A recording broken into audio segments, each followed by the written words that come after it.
आप सभी को जय मसीह की।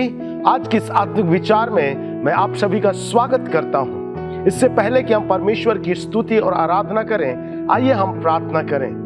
सामर्थी परमेश्वर यीशु मसीह नासरी के सामर्थी नाम में हम आपके धन्य सिंहासन के सम्मुख में आते हैं, धन्यवाद देते हैं आज के इस दिन के लिए और इस जीवन के लिए। और प्रभु साथ ही हम तुझे धन्यवाद देते हैं इस अवसर के लिए कि आपने प्रभु हमें दिया कि हम इस आत्मिक विचार में सहभागी हो पाते हैं। परमेश्वर पिता, इस समय जब हम इस आत्मिक विचार में सहभागी होते और प्रभु तेरी स्तुति और तेरी आराधना करते और तेरे वचनों को सुनते हैं, प्रभु हमारी प्रार्थना है हमारी आत्मिक कानों को और आत्मिक आंखों को प्रभु तू खोल दे परमेश्वर पिता, ताकि प्रभु जब हम इस आत्मिक विचार में सहभागी हों, तेरे वचन की गूढ़ बातों को प्रभु हम सुन सकें और तेरे वचन की गूढ़ बातों को हम समझ सके। प्यारे प्रभु जी, खुदावंद आज के समय में प्रभु तू हमसे बोल और बातचीत कर परमेश्वर पिता। प्रभु तेरा धन्यवाद करते हैं, सब बातों में तुझे आदर और महिमा और स्तुति देते हुए धन्यवाद के साथ प्रार्थना यीशु के नाम में मांगते हैं और सबने कहा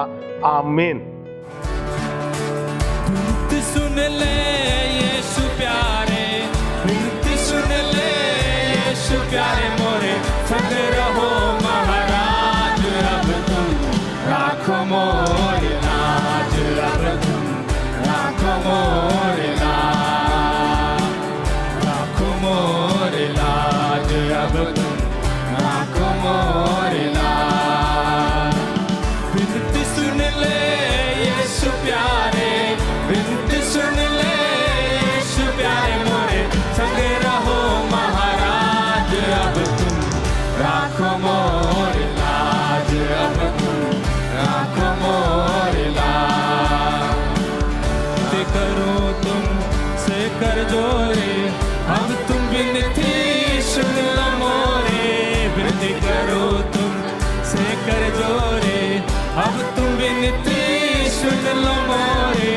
मोहे आशा लग रही तोरे, मोहे आशा लग रही तोरे, मोहे दर्शन दिखा दो आज, अब तुम राखो मोरे लाज, अब तुम राखो मोरे लाज, राखो मोरे लाज, अब तुम राखो मोरे लाज। विनती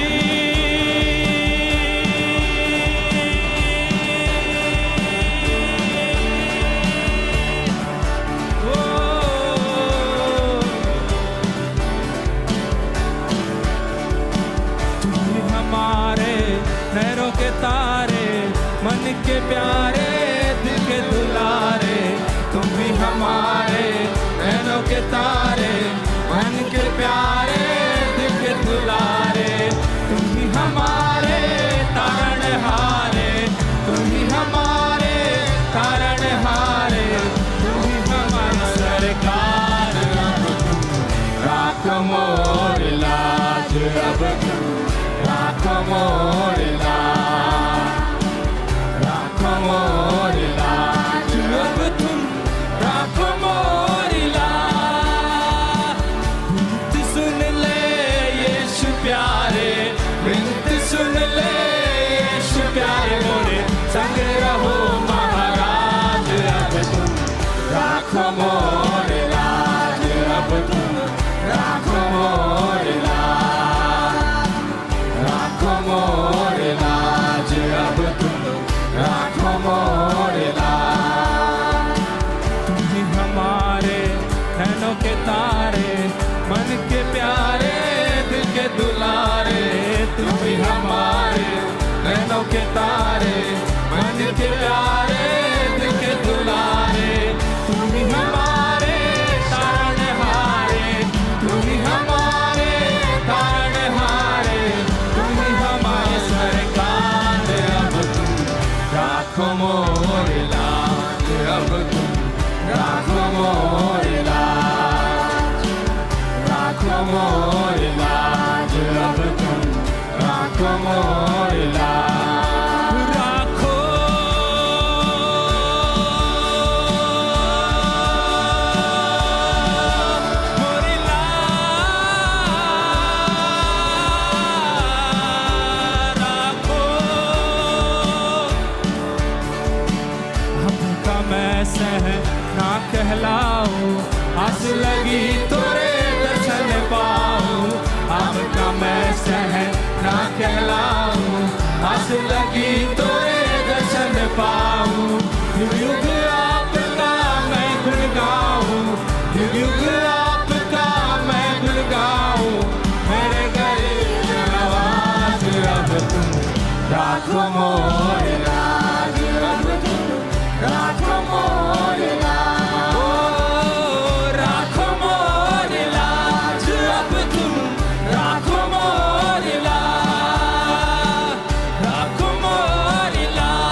अब तुम राखो मोर लाज, राखो मोर लाज, अब तुम राखो मोर लाज, राखो मोर लाज, अब तुम राखो मोर लाज, राखो मोर लाज, अब तुम राखो मोर लाज। अभी समय है सूचनाओं को सुनने का। इस सप्ताह के सूचनाएं इस प्रकार से है। हर रविवार को ग्रेस कलीसिया की आराधना सभा फरीदाबाद के भिन्न भिन्न क्षेत्र में होती है, जैसे कि मैं एस्तर लकड़ा और मैं इवेन लाकरा, हम दोनों मिलकर grace assembly of God church Dheeraj Nagar में सेवकाई करते हैं। मैं अरुण, मैं बसंती, हम grace assembly of God church Ramnagar में सेवकाई करते हैं। मेरा नाम जॉनसन मसीह है। मेरा नाम नीलम मसीह है। हम दोनों मिलके grace assembly of God church Surajkund में सेवा करते हैं। मैं अखिल, मैं अनुपमा जॉय। हम दोनों मिलकर grace assembly of God church Bharat colony में सेवा करते हैं। मेरा नाम अश्मिता साहा और मेरा नाम आदित्य साहा है और हम दोनों मिलकर grace assembly of God church 21D और गदाखोर में सेवा करते हैं। मैं वरुण, मैं पायल। हम दोनों मिलकर grace assembly of God church Dayal Nagar में सेवकाई करते हैं। मैं जीवनदीप, मैं पुष्पा, हम दोनों मिलकर grace assembly of God church Nimka में सेवा करते हैं। मेरा नाम शाहरुख है और मैं पास्टर जीवनदीप के साथ मिलके grace assembly of God church Neemka में सेवकाई करता हूँ। अंग्रेजी की आराधना सभा सुबह 10 बजे 21C क्षेत्र में होती है। यदि आप इन क्षेत्र के आसपास रहते हैं तो किसी भी आराधना सभा में जरूर शामिल हो, ताकि हम सब मिलकर प्रभु की आराधना करने पाए। हर रविवार को YouTube के माध्यम से आत्मिक विचार प्रस्तुत किए जाते हैं। यदि आप किसी कारण से कलीसिया भवन में नहीं आ पाते हैं तो YouTube के माध्यम से आप जरूर जुड़ें और आत्मिक विचार का लाभ उठाएं। कृपया ध्यान दें, हर शुक्रवार की आराधना सभा शाम 6:30 बजे 21C मुख्य कलीसिया में होती है।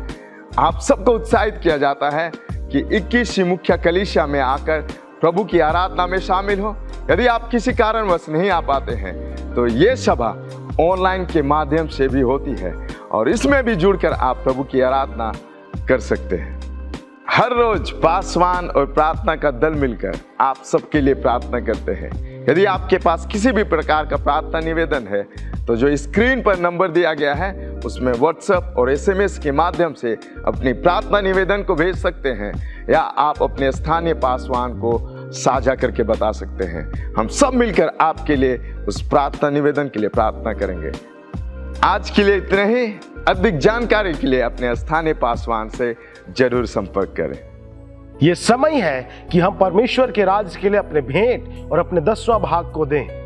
मेरे प्रियो, जब हम परमेश्वर के राज्य के लिए अपने भेंट और 10वां भाग को एक बीज के रूप में बोते हैं, हम प्रभु की ओर से आशीष को पाते हैं। परमेश्वर का वचन हमें सिखाता है कि परमेश्वर हर्ष से देने वालों से प्रसन्न होता है। और मेरे प्रियो, जब हम परमेश्वर के राज्य में आनंद के साथ, हर्ष के साथ देते हैं, बिना कुड़कुड़ाए हुए देते हैं, वो परमेश्वर हमारे लिए आशीषों के द्वार को खोलता है। परमेश्वर का वचन हमें नीति वचन में बताता है कि जो परमेश्वर के राज्य में बोता है वो उसके लिए परमेश्वर दरवाजे को खोलता है। मेरे प्रियो, जब आप परमेश्वर के राज्य में बोएंगे, परमेश्वर आपके लिए आशीषों के द्वार को खोलेगा और आप प्रभु की आशीष को बहुतायत से अपने जीवन में देखेंगे। आइए हम इस समय प्रार्थना करें। परमेश्वर पिता, हम यीशु मसीह के नाम में आपके सम्मुख में आते हैं और प्रभु आपके नाम को महिमा देते हैं, ऊंचा उठाते हैं। और प्रभु, हम परमेश्वर पिता इसमें प्रार्थना करते हैं, जितने भी लोग आज इस आत्मिक विचार में जुड़कर प्रभु तेरे वचन को सुन रहे हैं, और परमेश्वर पिता जब तेरे राज्य के लिए भेंट और 10वां भाग को देते हैं, खुदावन परमेश्वर पिता उन्हें बहुतायत की आशीष को देना। प्रभु परमेश्वर उनके लिए आशीषों के द्वार को खोल और प्रभु जी तेरे प्रभु आशीष को उनके जीवन में दे।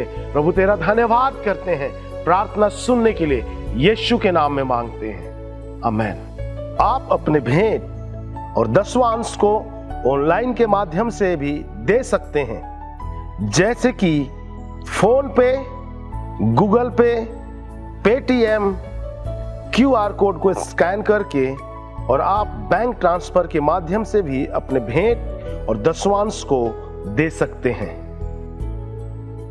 आज के आत्मिक विचार में आप सभी का स्वागत है। आइए हम प्रभु के वचन की ओर जाते हैं। इस समय मेरे साथ देखेंगे मरकुस रचित सुसमाचार, उसका 10 अध्याय वचन 46 से लेकर 52 तक। और वे यरीहो में आए, और जब वह और उसके चेले और एक बड़ी भीड़ यरीहो से निकलती थी, तो तिमाई का पुत्र बरतिमाई, एक अंधा भिखारी, सड़क के किनारे बैठा था। और वह ये सुनकर कि यीशु नासरी है, पुकार पुकार कर कहने लगा कि हे दाऊद की संतान, यीशु मुझ पर दया कर। बहुतों ने उसे डांटा कि चुप रहे, पर वह और भी पुकारने लगा कि हे दाऊद की संतान, मुझ पर दया कर। तब यीशु ने ठहर कर कहा, उसे बुलाओ। और लोगों ने उस अंधे को बुलाकर उससे कहा, ढांढस बांध, उठ, वह तुझे बुलाता है। वह अपना कपड़ा फेंक कर शीघ्र उठा और यीशु के पास आया। इस पर यीशु ने उससे कहा, तू क्या चाहता है कि मैं तेरे लिए करूं? अंधे ने उससे कहा, हे रब्बी, यह कि मैं देखने लगूं। यीशु ने उससे कहा, चला जा, तेरे विश्वास ने तुझे चंगा कर दिया है। और वह तुरंत देखने लगा और मार्ग में उसके पीछे हो लिया। यहाँ बाइबल हमें एक घटना बताती है एक अंधे व्यक्ति के विषय में, और बाइबल हमें ये बताती है कि किस प्रकार वो व्यक्ति था जो कुछ भी देख नहीं सकता था। लेकिन बाइबल हमें इस बात का वर्णन करती है कि जब उसने सुना प्रभु के विषय में, तब वो पुकारने लगा, हे दाऊद की संतान, मुझ पर दया कर, हे दाऊद की संतान, मुझ पर अनुग्रह कर। यहाँ जब मैं इस घटना को पढ़ रहा था, तब मेरे मन में ये विचार आया कि किस तरीके से वो एक अंधा व्यक्ति जो सड़क के किनारे भीख मांग रहा था, उसके लिए एक बहुत ही कठिन बात थी ये जान लेना कि कौन उसके आसपास से जा रहा है और वो कैसा व्यक्ति है। उसके लिए ये एक कठिन बात था। लेकिन प्रभु यीशु मसीह जो दूसरी ओर निकल करके जा रहे थे, उनके लिए बहुत ही आसान बात थी इस बात को जान लेना कि वो व्यक्ति सड़क के किनारे बैठा है और वो अंधा है और वो परेशानी में है, समस्या में है। लेकिन यहाँ जब बाइबल में जो वर्णन शुरू होता है, वो हमें ये बताता है कि जीसस ने कुछ भी पहल अपनी तरफ से नहीं की उस व्यक्ति के लिए, परंतु उस व्यक्ति ने जो अंधा था, उसने पहल की, अर्थात उसने डिमांड की, उसने मांगा प्रभु से कि प्रभु मुझे चंगा कर। कई बार जब हम अपना जीवन जीते हैं, हमारे जीवन में हमें ये पता होता है कि जो भी समस्या और परेशानियों में हम गुजर के जा रहे हैं और हमारे जीवन में घटित हो रही हैं, वो सब प्रभु जानता है और प्रभु अपने समय में वो चीज़ों को पूरा कर देगा। और हम ऐसा विश्वास करते हैं और हम अपना जीवन जीते रहते हैं। और कई बार ऐसे विश्वास के कारण हम प्रार्थना भी नहीं करते। हम ऐसा सोचते हैं कि प्रभु पहले से ही उन सब चीज़ों को जानता है और मेरी हर एक ज़रूरत को, मेरी हर एक परिस्थिति को जानता है। लेकिन आज के इस आत्मिक विचार में मैं आपको उत्साहित करना चाहूँगा कि आपका प्रार्थना करना आपके उत्तर को लेकर के आएगा। लेकिन यदि आप प्रार्थना करने में ढीले हो जाएंगे, यदि आप प्रार्थना करना छोड़ देंगे, यदि आप प्रभु के वचन को पढ़ना और सुनना छोड़ देंगे, तो आप अपने आशीषों से वंचित रह सकते हैं। यहाँ पे वो व्यक्ति है जिसके लिए पॉसिबल ही नहीं था कि वो प्रभु यीशु मसीह को पहचान ले, क्योंकि वो अंधा था। और उसके लिए ये पॉसिबल ही नहीं था कि वो ये जान पाए कि जीसस कहाँ से जा रहे हैं। और लेकिन फिर भी उसने पुकारा। कई बार हमें भी आत्मिक बातों की और प्रभु के चमत्कार, प्रभु के अद्भुत काम, प्रभु की आशीषों की पहचान नहीं होती है। और कई बार हमें भी अंधकारपन सा लगता है। लेकिन जब हम उस अंधकार की परिस्थिति में प्रभु को पुकारते हैं, तो वो अवश्य हमारे लिए ठहर जाता है। कई बार हमारे मन में ऐसे विचार आते हैं और हम ऐसा सोचते हैं कि प्रभु मेरे जीवन की हर एक परिस्थिति को जानता है, और हम एक बार प्रार्थना करते हैं और फिर छोड़ देते हैं, या 2 बार प्रार्थना करते और छोड़ देते हैं, और लगातार हम प्रार्थना नहीं कर पाते। हमारे मन हमें ये बताता है कि अब प्रभु उसके विषय में जानता है, और इसीलिए अब हमें लगातार या निरंतर प्रार्थना करने की आवश्यकता नहीं है। लेकिन मैं आपको उत्साहित करना चाहूँगा कि प्रभु यीशु मसीह जो पहले से जानता था कि इस मार्ग में उसे एक अंधा व्यक्ति मिलेगा, और वो पहले से उसकी परिस्थिति को जानता है कि वो बहुत समय से अंधा है, और वो ये भी जानता है कि उसे चंगाई की आवश्यकता है, लेकिन फिर भी जब वो उस मार्ग से होकर जा रहा है, वो उसकी ओर दृष्टि नहीं कर रहा है, वो उसकी ओर नहीं देख रहा है, वो अपने मार्ग में चला जा रहा है। कई बार हमें भी ऐसा लगता है, और जब वो अपने मार्ग में चला जा रहा है, प्रभु के लिए बहुत ही संभव था उस व्यक्ति को समझ पाना, उसकी परिस्थिति को समझ पाना, लेकिन प्रभु जान के भी उस अपने मार्ग में चला जा रहा है जब तक उस व्यक्ति ने खुद नहीं पुकारा। प्रभु आपके जीवन की हर एक परिस्थिति को जानता है, हर एक बातों को समझता है, लेकिन आपकी चंगाई, आपकी आशीष, आपका छुटकारा आपके प्रार्थना के ऊपर निर्भर करता है। उसने अपना लहू बहाया, अपनी जान आपके लिए दे दी, उसने पूरी पूरी कीमत आपकी आशीषों के लिए चुका दी है। उसने आज से 2000 साल पहले आपके लिए आशीषें रिलीज कर दी हैं। लेकिन यदि आप ना पुकारेंगे, आप अगर उसे आवाज़ नहीं देंगे, आप प्रार्थना में समय नहीं बिताएंगे, तो आप उन आशीषों से वंचित रह सकते हैं। प्रभु जानता था कि वो व्यक्ति अंधा है, और फिर भी प्रभु ने उससे पूछा कि मैं तेरे लिए क्या करूं? तू क्या चाहता है कि मैं तेरे लिए करूं? आज प्रभु हमारे जीवन की हर एक परिस्थिति को जानता है, लेकिन फिर भी वो चाहता है कि हम प्रार्थना में समय बिताएं। वो चाहता है कि हम उसके वचनों में समय बिताएं। आइए, मैं आपको उत्साहित करना चाहता हूँ, अगर आप किसी भी प्रकार की परेशानी और समस्याओं से होकर जा रहे हैं, प्रभु को पुकारें, नित्य प्रार्थना करें, प्रभु का वचन पढ़ें, और प्रभु आपसे बात करेगा और आपको उत्तर को देगा। आइए हम प्रार्थना करें। प्रभु जी, हम आपका धन्यवाद करते हैं प्रभु, आज के इस आत्मिक मनन में जो वचन आपने दिया, कि हम कई बार इस भ्रम में ना रहें कि प्रभु तो सब कुछ जानता है, इसीलिए मुझे प्रार्थना करने की, वचन पढ़ने की आवश्यकता नहीं है। परंतु मैं आपको बताना चाहता हूँ आज इस वचन के द्वारा, जैसे प्रभु ने उस व्यक्ति से पूछा कि तू क्या चाहता है कि मैं तेरे लिए करूं, आज वो हमसे भी पूछता है। और यदि हम रोज़ सुबह में प्रार्थना के लिए उसके सामने नहीं आते, हम कहीं ना कहीं इस बात को नेगलेक्ट करते हैं। मैं आपको उत्साहित करूंगा कि हमें प्रभु वो सामर्थ्य दे, वो शक्ति दे, ताकि हम रोज़ सुबह उसके वचनों को खोजें और उसके प्रार्थना में उसके निकट जाएं और अपनी आशीष को उससे प्राप्त करने पाएं। प्रभु मैं प्रार्थना करता, जितने भी लोग इस वचन को सुन रहे हैं और देख रहे हैं, उन सबको आप आशीषित करें, उनके जीवनों में प्रार्थना करने की उमंग पैदा करें, ताकि वो प्रार्थना करें और आपसे उन आशीषों को प्राप्त करने पाएं जो आपने उनके लिए रखी हैं। प्रभु हर एक को तेरे पवित्र हाथों में सौंपते हुए प्रार्थना यीशु मसीह के सामर्थी नाम से मांगते हैं। आमीन, आमीन।